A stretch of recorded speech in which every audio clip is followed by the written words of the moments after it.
Hi guys, welcome back to my channel if you've been here before, and welcome if you're new. So I did a video not long ago on starting seeds, and I was doing that because originally I started my seeds out in a greenhouse that has no walls anymore and the birds ate them. And I thought I was being all cheeky. I started them up on the deck thinking that the gazebo up there would protect them. Well, no, birds got me again. I guess it kind of makes sense because I encourage them to come to my yard. I have tons of bird feeders all over the place, so they probably just thought it was more food. So they did get at a lot of my seeds, and I didn't really notice it until I seen the top growth getting eaten off, and then I was like, oh no. I kind of lucked out because it was the sunflower seeds. The sunflower seeds come up really quickly, right? You basically put them in dirt and add water and they grow. So because they were the first up, I saw that the tops had been eaten off.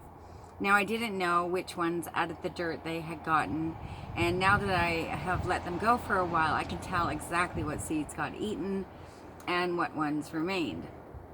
So when I had noticed that the birds,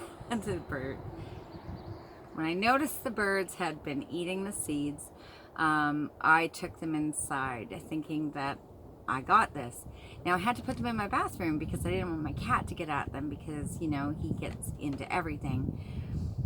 So I put them in my bathroom. Now what I didn't think about is the light. The light got left on almost every single night, and I didn't really understand why my seedlings looked like they were reaching for the stars, and that's because they weren't getting any rest. So now I'm going to show you the hot mess that my seeds are in. I'll show you which ones grew, which ones are gone, and what I'm going to do to rectify this situation. So I'm going to take you off your shelf up here. So I'm out in the greenhouse, and it's got this one wall, but all the rest of the walls are gone. I did put some plywood up there, but it's been raining and raining and raining, and I thought I'm gonna go and do a video, and it's gonna start raining. Hang on, there we go. All right, so here we go. This is the first tray of seeds. Aren't they crazy, you guys? So here's my sunflowers, and these are the ones that got eaten off, right? And that's how I noticed that they were getting eaten. So in the last few days, I stuck a few more sunflowers in the ground. Like I said, they grow really easy. I like to grow at least a dozen of them as I keep the seeds, and I use it for chicken feed throughout the winter months to give them this black sunflower seeds. So I'll even be starting another batch of the sunflowers as we go in a little further here and I get my seeds figured out.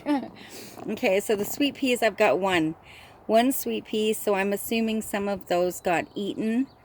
The marigolds I have like three. I have three marigolds out of all the ones I planted, so I do have to plant more of those. Now I have taken some marigold seeds and planted them sporadically throughout the gardens in hopes that they come up right from the ground, because I really need those marigolds to keep the bugs away. Now my nasturtiums, you guys, look at them. They're crazy, right? So they were reaching for the sky, having the light on all the time, and didn't get any rest. However, I do believe some of these are the climbing nasturtiums, so that would explain some of their height. So most of those came back. Now down here, these are all my calendula, and most of my calendula came up, so I'm pretty happy about that. The nasturtiums and calendula are two of my favorite when it comes to edible medicinals on a regular basis for salads and whatnot, having those flowers and bright colors in your food. And also I do sun teas all the time, and I like to, I infuse my water, I fill my water up, and I add in nice flowers, and it's just really nice. They also have a really nice flavor to them. So I use them all, mostly all nasturtium and calendula, for when it comes to my skin creams, hand creams, ointments, stuff like that, anything to do with our skin, because it's so beneficial. So now my other tray, you guys, my corn, some of my corn came up, absolutely no yellow zucchini. So now either my seeds that I had for my yellow zucchini were duds, or the birds really like the yellow zucchini and ate them all. Not all my corn showed up, so I think I lost a few of those to the birds, but overall I've got enough. And I have one planter box left in the garden that I haven't done yet, and that's where the corn's going.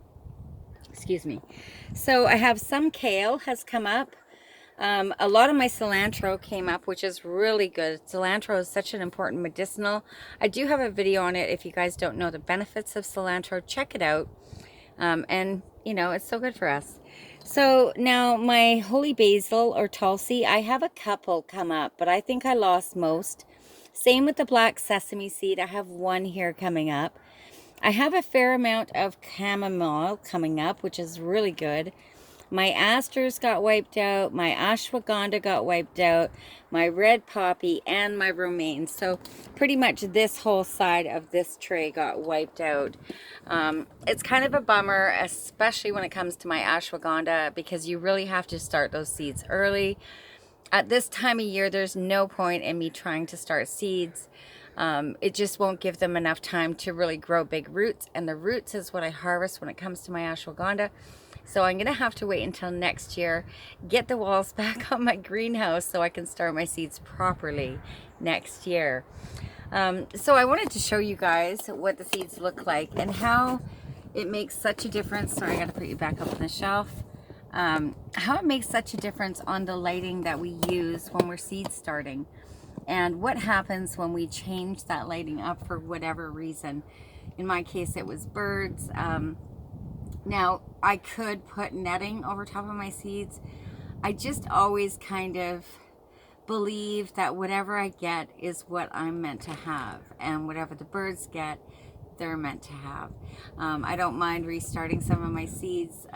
Like I said, sunflowers are so easy, you guys. If you don't have sunflowers or you never tried it, just go buy some seeds, throw them in the ground, and you will be so happy. Many of my sunflowers usually, knock on wood, usually grow to at least 8 feet tall. They're beautiful, they look beautiful, they add a lot of height and character to the garden or to wherever on your property you choose to put them. But give them a try, and try nasturtiums, try calendula. I do not have videos on either nasturtiums or calendula. However, I will be bringing those as soon as these things start growing so you can see what they look like. Have a wonderful day. Thank you so much for coming by my channel. I appreciate your time and support, and I'll talk to you next time. Bye-bye.